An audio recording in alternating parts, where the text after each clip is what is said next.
Last week, Malaysia's former Prime Minister Najib Razak went on trial over one of the biggest corruption scandals the world has ever seen. It's been branded the world's biggest heist. At least $4.5 billion stolen from Malaysia's sovereign wealth fund, 1MDB. Scandals led to the ouster and arrest of former Prime Minister Najib Razak and his wife.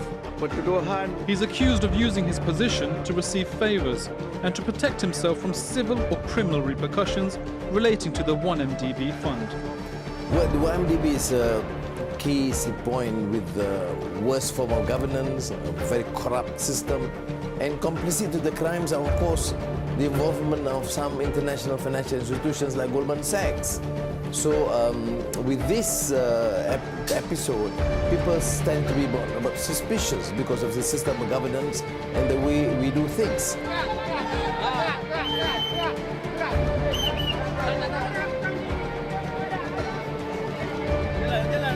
So the total cost of all the items, the retail price will be touching 910 to 1.1 billion ringgit. That's the total value of the items seized.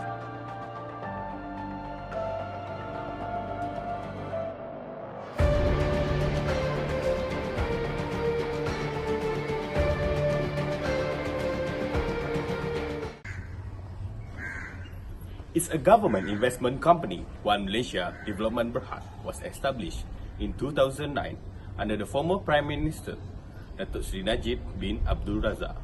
Its early purpose included buying privately owned power plant and planning a new financial district in Kuala Lumpur.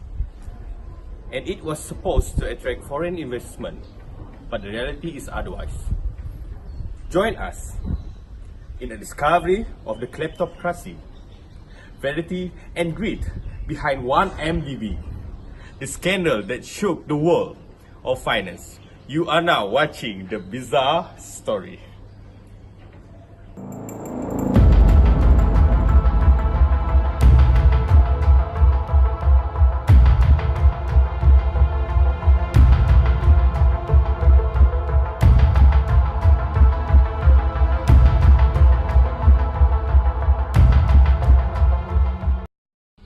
We met Madam Asmida. She is one of senior lecturer in UiTM SEREMBAN 3. She is teaching Public Administration, International Relation and Ethics.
Kleptocrats come from the word, a Greek word of kleptes. Kleptes means thief and kratia means power. So kleptocrats are considered literally as defined as the thief with power, government with corrupt leaders. So these people are people who we give power to them for them to manage or to administrate the government on your behalf, but they are people who are actually corrupt. So how do they do it? They use their power to exploit people, to give them wrong information, and to exploit natural resources of the country. Like Malaysia, we have a lot of natural resources, oil particularly. And then why do they do it? Because they wanted to extend either their personal power or their personal wealth. What will be involved in collecting their personal wealth is through embezzling money. You embezzle money, and this money supposedly belongs to the people, because whatever taxes that you collect from the public, that will become the resources for the country. So how do they get this money from? Either they will receive bribes or they will receive kickbacks. They give special favor to special group of people. So bribes is the money that you receive when you are offering a service. Kickbacks is the money that you receive when you facilitate a service. Not necessarily that you are involved in that service, you just facilitate to make it faster or to make it simpler. Because these people are leaders in the government, they are political power. So they use this political power as a leverage. How do they do it? They use the political power to pass a law or to bypass a law. Either you wanted to create a law to protect yourself, or you can bypass a law so that you are avoiding punishment. Most probably in terms of kleptocracy in Malaysia, then we can refer to the legislation of SOSMA 2012. SOSMA 2012 is a law that is purposely legislated due to the disclosure of one entity. That is one of the criticisms.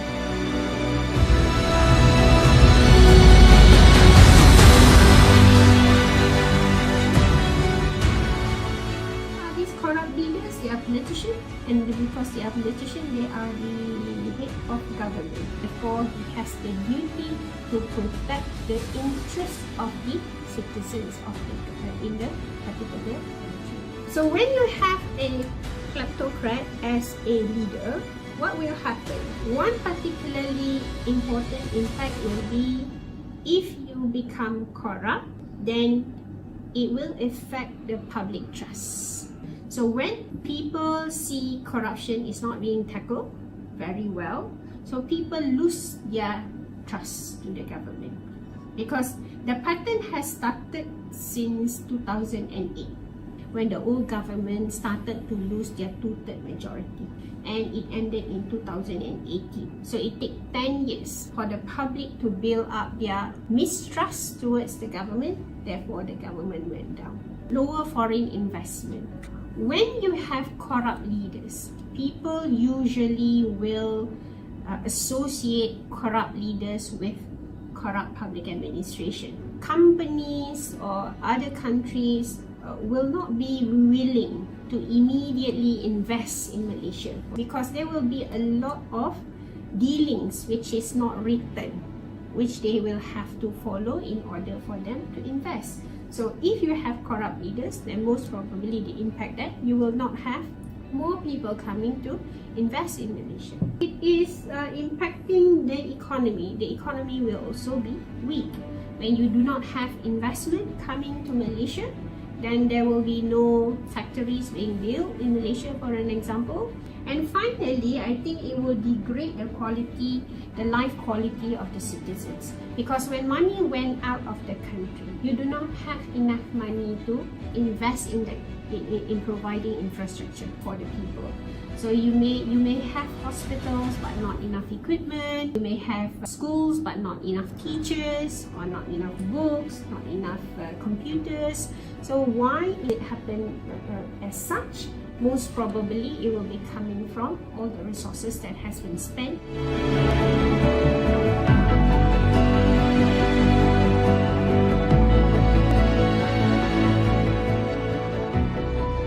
You can have an authoritarian leader. You can have an authoritarian leader in a democratic country, because an authoritarian leader is an individual who controls all the decisions and he receives little input from the group members. An authoritarian leader can be a person who actually make choices based on their own ideas and judgment, and they rarely accept advice from other people. Alright, thank you. In this context, we are interested to know the opinion of UiTM SEREMBAN 3 students and their parents. Here are some voices that we managed to collect.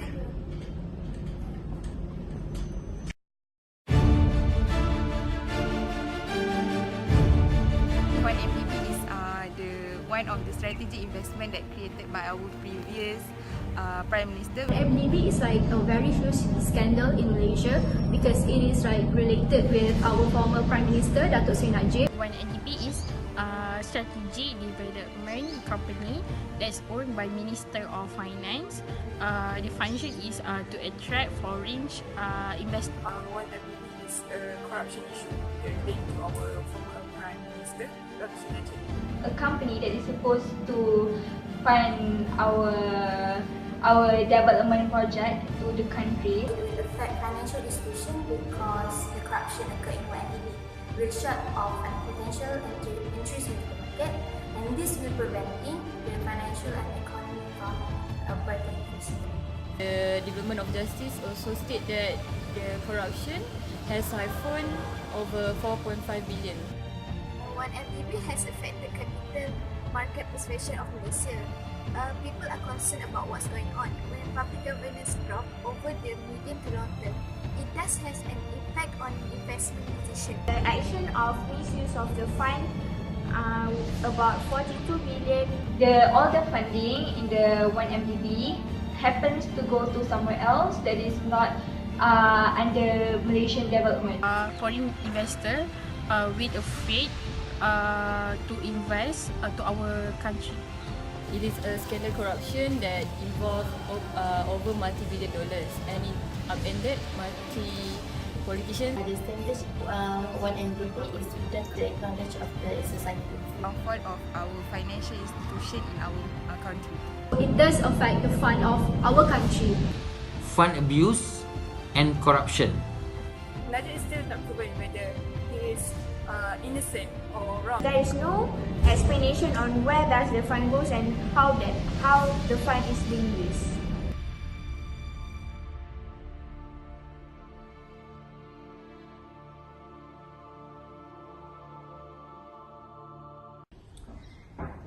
Next, we met Dr. Alif, a political expert, to ask his opinion with regard to 1MDB and how it affects Malaysia public finance.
objektif asalnya adalah untuk membangunkannya beberapa kawasan. Okey, seperti yang kita lihat ada beberapa perjanjian yang telah dimeterai di antara kerajaan Malaysia dan juga China yang melibatkan sektor-sektor seperti pengangkutan, pengangkutan awam dan juga sektor-sektor pembangunan dan juga pelaburan secara langsung, FDI.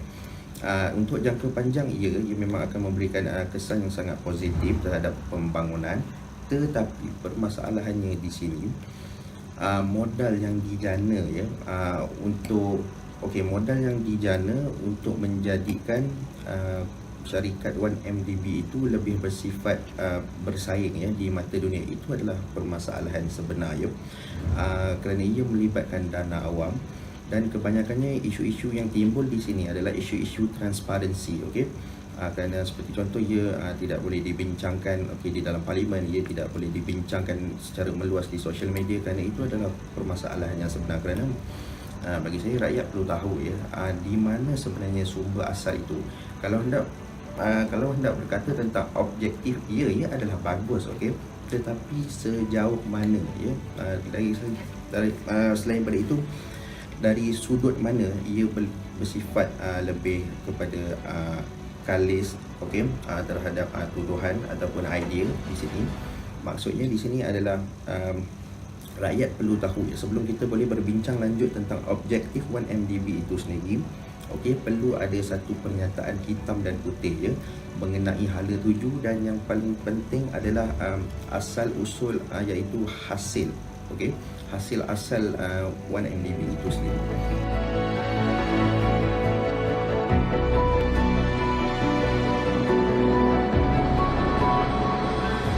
Sebelum Mei 2018 perjalanan di parlimen sebenarnya sangat bersifat kritis dan kritikal di mana kita boleh melihat peranan kepembangkangan itu sendiri daripada parti pembangkang, contohnya daripada Pakatan Rakyat sehinggalah ke Pakatan Harapan, di mana mereka mempersoalkan tentang ketelusannya berkaitan dengan skandal kewangan MDB ini. Mereka menuntut jawapan yang tegas daripada pihak kerajaan. Tetapi apa yang berlaku adalah contoh ada beberapa informasi yang telah dijanjikan oleh pihak kerajaan.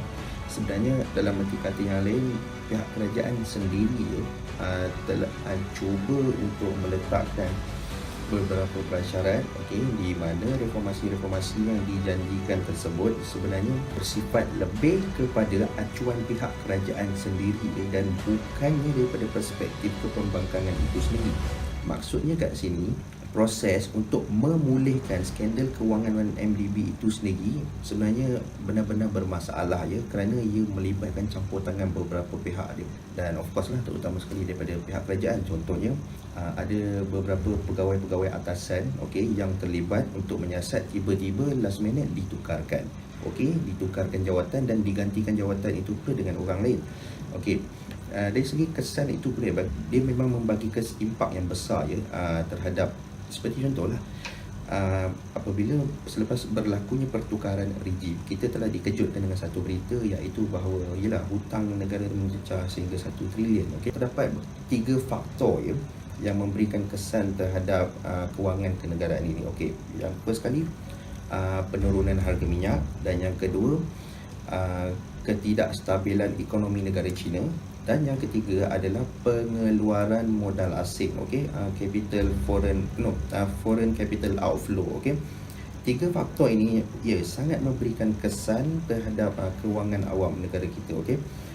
Terutama sekali apabila ia melibatkan isu-isu transparansi seperti ini, skandal kewangan 1MDB ini, kerana ia tidak meyakinkan pelabur asing untuk masuk dan melabur kerana isu seperti 1MDB ini.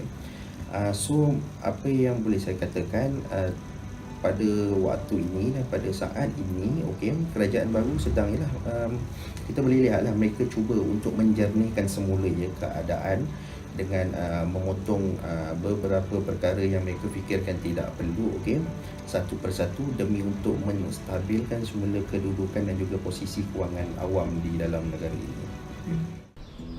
We are living in the new Malaysia for a year now. Throughout that period, justice has been upheld, kleptocrat leader is being prosecuted, and maybe soon we will get to know the truth behind the mess of 1MDB that was left behind the previous government. We really hope that each and every one of you will get the information and analysis with regard of 1MDB that we are trying to convey. On behalf of my group, I would like to thank everyone who have cooperated through the production of this documentary, not to forget the expert who are willing to give their opinion regarding the issue of this. I, Agustin Jeno, like to thank you to everyone. Goodbye and thank you. Salam UiTM di hatiku.